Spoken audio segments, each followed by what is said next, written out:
Editing.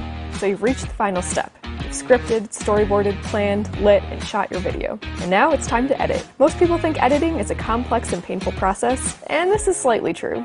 When you put your heart and soul into shooting a video, you're going to want to make sure you do the same for the edit. But don't be intimidated. If you have a good understanding of editing basics, that's really going to help you get your feet off the ground. So in this video, I'm going to give you a rundown of 8 basic editing cuts, and I'm going to show you how you can start applying them to your videos today. Let's get started. Number 1 is the standard cut. This one is simple, one shot ends and the next begins. A lot of the time, that's all you need. Let's go ahead and open up our editor so I can show you. I'm using invideo.io. It's a free video editor, it's very intuitive and easy, so even if you're brand new to video editing, this is a great place to start if you want to replicate what I'm doing. If you don't already have an account, you can go ahead and sign up for free. And now just go ahead and open up a blank project. I'm going to take my first clip and drag it onto the canvas to add it to the project. When you're using a standard cut, just make sure you're trimming off any excess, any part of the clip that you don't need. And then I'm going to add a blank scene, and just go ahead and do the same thing over again. Trim off any excess footage. And now these 2 clips play one after the other, and that is your standard cut. This is going to be your default cut, whether you're making a film or a video for your brand or any kind of video that you're making. Number 2 is jump cuts. A jump cut is when you cut from one clip to another, but the camera doesn't move. Or if it does, it's a very slight movement. My personal favorite use of jump cuts is a sequence like this. As you can see, the main purpose is usually to show passage of time. You create jump cuts by taking a long shot where the camera is stationary or moves only minimally. Then we're going to use a few different short clips from the long sequence. So drag your clip onto the canvas, that pulls up the trimmer. Select your first section, then hit the plus sign here and select your second section. And then you can add as many as you need. And there you go, that's how you create jump cuts. You can have a lot of fun with jump cuts if you're making videos for your brand or business. You can create a sequence like the one that I showed you of a customer opening different products or something like that. You can use jump cuts to have kind of a comical effect as well. Play around with them and see what you can come up with. Real quick before we move on to the next one, if you're new to this channel and finding value in this video, we would love for you to subscribe and give this video a like so that we can keep bringing you more videos like this one. Now, moving on.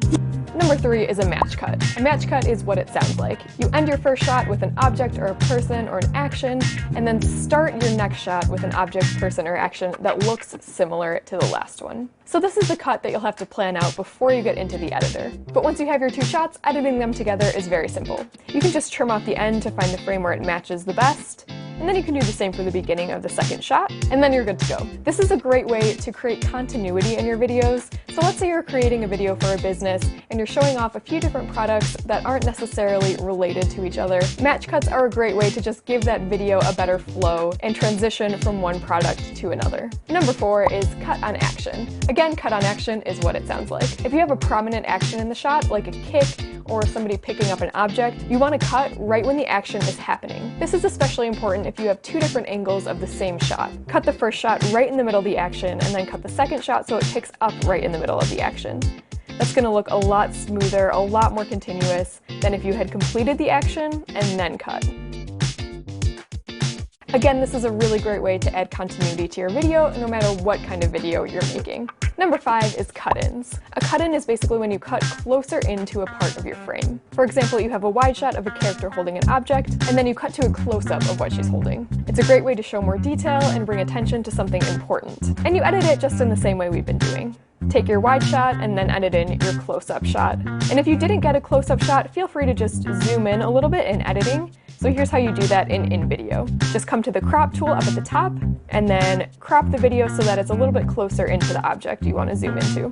So this is a great strategy if you're making a video to promote your business. Show people using your products, and then get lots of close-up shots to show more detail and cut into those. Number 6 is a montage. For the last 3 cuts on our list, we're going to take a look at some that are a little bit more complicated. They're still pretty simple, but they are going to need more than 2 shots. First up is a montage. This is a classic. Basically, a montage is a sequence of clips set to music. Usually a montage tells its own little story, sometimes within the context of a bigger story, like a movie. It often shows passage of time, or a lot of the time it'll show a character working towards a goal, like the classic sports training montage. But you could also have a montage that's just a few shots of a city, for example. This is also a great one to use for your brand, maybe if you just got a new collection of products in. get some nice shots of your products, and then upload them to InVideo.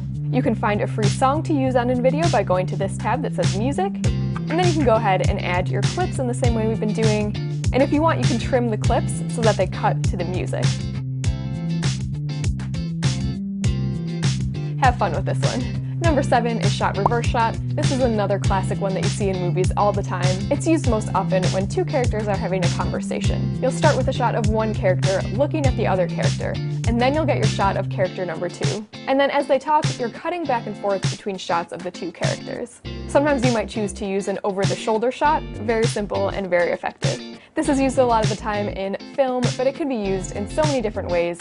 Think about how you could use it for your brand. You could make a video where two people are having a conversation about your products and use this strategy for that. And number 8 is the look, object, react. Last but not least. This is a sequence of 3 shots, and it's very similar to shot reverse shot. You start with a shot of a person, you want it to be pretty close up on their face, and then cut to the object that they're looking at. A little tip to make this smoother is to have them turn their head to make it clear that they're seeing something new, then cut to the object that they're seeing, then back to their face as they react. Maybe it makes them smile, or maybe they just have a shocked face, or any other emotion. To create this, you just need a shot of your person. You can record them looking and then reacting in the same shot, then get a shot of the object from their point of view. Then upload your footage, drag your first clip onto the canvas, and cut it right after they look. Then add your object, then add your first clip again, but this time trim off the beginning so it's just the reaction. And there you go. Again, this is something that's used in film very often, but you can also use it in your brand videos. For example, to show someone reacting to your new product. Now that you know these essential cuts, you're one step closer to creating better videos with less effort. But I've got another tip to make things even easier, and that is mastering transitions. If you want to learn how to master transitions, be sure to check out this video where we cover 5 simple transitions that can take your videos to the next level. This is Đăng ký dùng thử miễn phí phần mềm tạo video tại trang web invideo.me.